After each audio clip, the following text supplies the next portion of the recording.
வணக்கம் நண்பர்களே, நான் உங்கள் காற்றுப்பதனாக்கி தொழில்நுட்ப வல்லுநர் ஏசி கார்த்திக். இந்த வீடியோவில் நம்ம எதை பற்றி பார்க்க போகிறோம் அப்படின்னா, நம்ம ஆடுகள் இந்த பேட்சில் குட்டி போடுறத பற்றி தான் பார்க்க போகிறோங்க. குட்டி போடும்போது என்னென்ன ட்ரபிள் இருக்குது அப்படிங்கிறத பற்றி பார்க்க போகிறோம். மேக்ஸிமம் பார்த்திங்கன்னா அதுங்களாவே குட்டி போட்டோம். ஒரு சில சமயத்தில் இடர்பாடு ஆகிறதுக்கு வாய்ப்புகள் இருக்குது. அந்த மாதிரி தான் இந்த தடவை நம்மளதில் ஒரு அசம்பாவிதம். மேக்ஸிமம் ரொம்ப நாளைக்கு அப்புறம் குட்டி போடும்போது ஒரு குட்டி டெத்து. அது என்ன காரணம், எதனால் அப்படிங்கிறத நான் உங்கள்கிட்ட கண்டிப்பாக எக்ஸ்பிளைன் பண்ணுறேன். இந்த வீடியோவை பார்க்கும்போதே தெரியும். இன்றைக்கி ஒரு ஆடு குட்டி போடுற மாதிரியே தெரியல. ஏன்னா இதில் வந்து பார்த்திங்கன்னா 2 டைப் ஆஃப் ஆடு நம்மகிட்ட இருக்குது. நம்மக்கிட்டேயே இருந்த ஒரு டைப் ஆஃப் ஆடு வந்து பார்த்திங்கன்னா நல்ல பால் சிறந்து மடி வீக்கமே வரக்கூடிய அளவுக்கு பால் சிறக்கும்.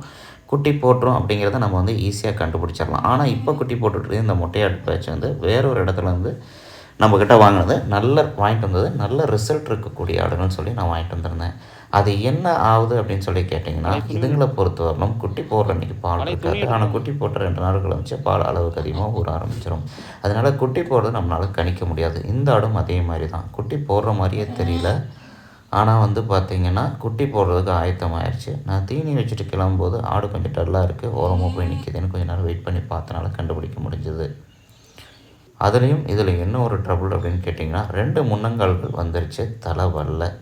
ரொம்ப நேரம் நாமளும் வெயிட் பண்ணி பார்த்தோம். ஆடை முக்கிக்கிட்டே டயர்டாக ஆரம்பிச்சிருச்சு. என்ன ரீசன் சொல்லி பார்க்கும்போது கண்டிப்பாக 2-3 ரீசன் தான் இருக்கணும். ஒன்று வந்து பார்த்திங்கன்னா, ஒரு கால் வந்து தலை வந்துருந்ததுன்னா ஒரு கால் மடங்கியதுன்னா வர்றதுக்கு சிரமப்படும்.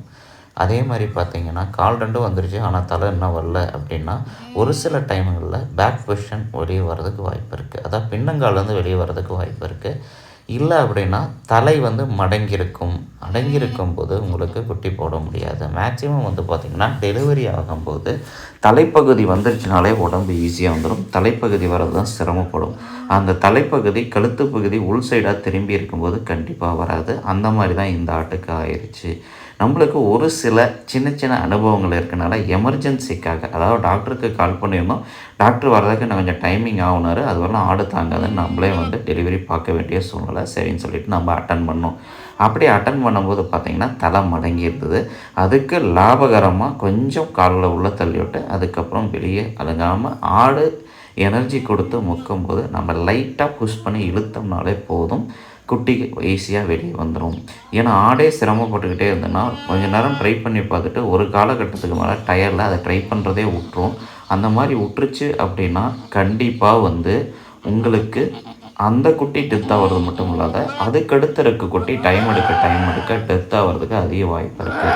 ஏன்னா ரொம்ப நேரம் உள்ளே இருக்கும்போது மூச்சுத்திணறல் குட்டிகளுக்கு ஏற்பட வாய்ப்புகள் இருக்குது. அதனால் இந்த மாதிரி ஃபஸ்ட் எய்ட் வந்து நம்ம பண்ணியே ஆகணும். அந்த மாதிரி ஒரு சூழ்நிலையில் தான் இந்த டெலிவரி நம்ம பார்க்க வேண்டிய சூழ்நிலை.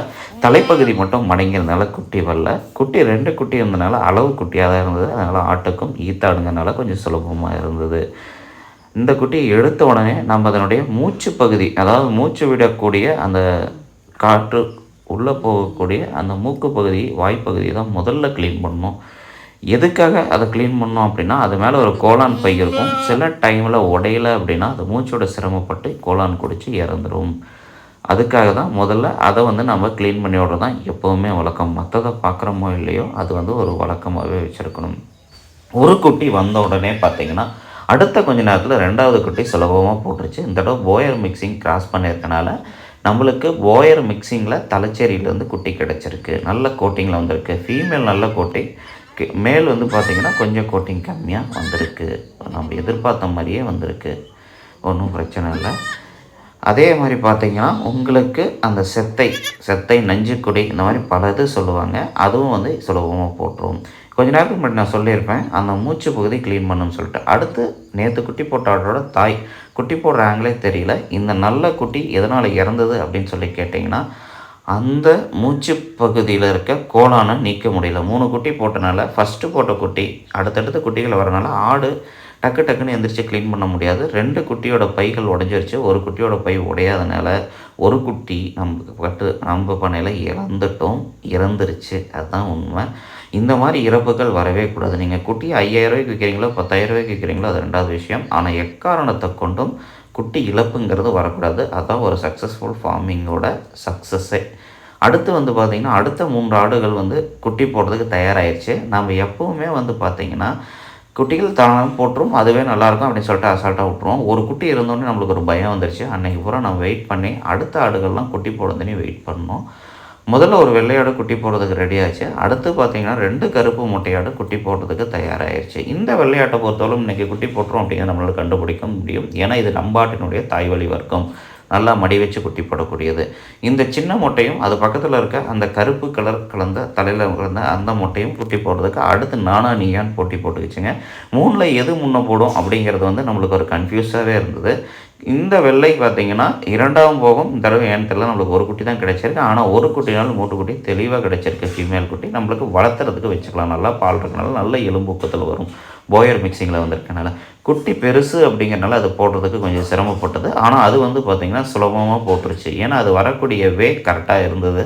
அதனால் அதுக்கு எந்த ஒரு பாதிப்பும் கிடையாது, நல்லபடியாக போட்டுருச்சு. ஆனால் டைமிங் கொஞ்சம் நல்லாவே எடுத்துக்கிச்சு. ரொம்ப நேரம் ஆடே டயர்டாயிடுச்சு. அதுக்கப்புறம் தான் குட்டி வெளியே வர ஆரம்பித்தது. ஒரே ஒரு ஃபீமேல் குட்டி. அதே மாதிரி குட்டி போடும்போதே உங்களுக்கு தெரியும் பெருங்குட்டியாக வரும். ஆடு பாருங்கள் ரொம்ப நாள் ட்ரை பண்ணனால அது டயர்டாகி நின்றுச்சு. இந்த மாதிரி நேரத்தில் தான் நம்ம அந்த மூச்சு பகுதியில் இருக்க அந்த கோலான் பையை உடச்சி விடணும். அடுத்து இந்த கருப்பாடு ரெடியாச்சு. இந்த கருப்பாடு பார்த்திங்கன்னா அடுத்தடுத்த குட்டிகளை வெளியேற்றிச்சு.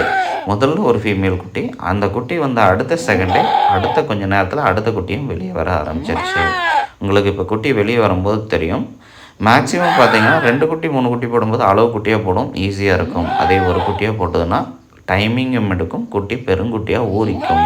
அதற்கு வாய்ப்பு இருக்குது. குட்டி போடுறதுக்கு ரொம்ப சிரமப்படும். இந்த குட்டி வெளியே வந்து கொஞ்ச நேரம் கூட முடியல. அந்த கொஞ்சம் சிறிது நேரத்திலே வந்து பார்த்திங்கன்னா அடுத்த குட்டியும் கண்டினியூஸாக வெளியே வர ஆரம்பிச்சிருச்சு. இதுவும் வந்து பார்த்திங்கன்னா போயர் மிக்சிங்கில் தான் பிறந்தது. ஆனால் மார்க்கிங்லாம் போயர் மார்க்கிங் இருக்குது. வந்து பிளாக் மார்க்கிங்காக வந்திருக்கு. அந்த போயருக்கு உண்டான அந்த ப்ரௌனிஷ் மார்க்கிங் வரல. இந்த ஆடு போட்டு முடித்தோடனே அடுத்த ஆடு மேலே ரெடி ஆயிடுச்சு. அதுவும் 2ஆம் நீத்து. அதுவும் பார்த்திங்கன்னா ஒரு குட்டி தான் போட்டது. என்ன ரீசன் தெரியல. ஆனால் குட்டி பெருங்குட்டி. ஆடு இருக்கிறதுக்கும் குட்டி இருக்கிறதுக்கும் சம்மந்தமே இருக்காது. பெருங்குட்டியாக போட்டது. இந்த தடவை நம்ம பண்ணையில் போட்டிருக்கிற ஆடுகள் புறம் பார்த்திங்கன்னா 5 ஆடு குட்டி போட்டிருக்கு. 5மே மொட்டையாடை. எத்தனை மொட்டை குட்டி வருதுன்னு தெரியாது. ஆனால் 5மே மொட்டையாடை தான் இந்த தடவை குட்டி போட்டிருக்கு. இதுக்கிடையில் நம்ம போயர் தம்பி அவரோட வேலையை சிறப்பாக செஞ்சார். இப்போ ஒரு 60 நாளைக்கு முன்னே கிராஸ் ஆன செட்டில் ஒரு ஆடு பருவத்து சனியாகாமல் நின்றுச்சாட்டுக்குது. அந்த ஒரு ஆடு பருவத்துக்கு வந்திருந்தது. அதனால் அதை எந்நேரமும் அவர் வேலையை அவர் பார்த்துக்கிட்டு இருந்தார் பொறுப்பாக. சரி ஓகே, அவர் வேலையை செய்யிட்டு நம்ம டிஸ்டர்ப் பண்ணக்கூடாதுன்னு விட்டாச்சு. அது கூட ஒன்று அவர் தலைச்சமோடும் நம்ம சனியாக இருக்கும்னு சொல்லி நினச்சோம். அதுவும் வந்து இன்னமும் பயிர் ஆகலை. அதுவும் அதே மாதிரி இந்த குளான் பை தான் ரொம்ப முக்கியமானது. ஆடு குட்டி போடும்போது இந்த பையை கம்பல்சரி உடைச்சிடணும். ஆடு கொஞ்சம் நேரம் டயர்டாக விட்டுருச்சு அப்படின்னா கண்டிப்பாக பாதிப்பு இருக்கும். அந்த மாதிரி விட்டோம்னா குட்டி இழக்கக்கூடாது. இந்த பேட்சில் நம்ம ஒரு குட்டி இழந்துட்டோம், மற்ற குட்டிகளை நல்லபடியாக காப்பாற்றிருக்கோம். போயர் மிக்சிங்கில் பிறந்த குட்டிகள் நல்லா ஆரோக்கியமாக இருக்குது. வழக்கம் போல் இந்த தடையும் கிடா குட்டி 2 தான். ஃபீமேல் 4 குட்டி இருக்குது. இறந்த குட்டி ஒரு குட்டி, கிடா குட்டி நம்மளுக்கு லாஸ் அந்த குட்டி போயிடுச்சு. வர நம்ம பண்ணையில் இப்போ ஃபீமேலோட எண்ணிக்கை அளவுக்கு அதிகமாக குட்டிகள் போடுது. மேலோட எண்ணிக்கை குறையுது. ஒரு ஆரோக்கியமான பண்ணைக்கே ஃபீமேல் தேவை தான், இல்லைன்னு இல்லை. அதுக்குன்னு அளவுக்கு அதிகமாக நம்மளால் நம்ம பாட்டை நம்ம வச்சுக்க முடியாது. இனி வரும் காலங்களில் ஆண்டவன் அதிக கிடா குட்டிகளை கொடுக்கட்டும். நம்ம பண்ணையும் லாபகரமாக போட்டும்.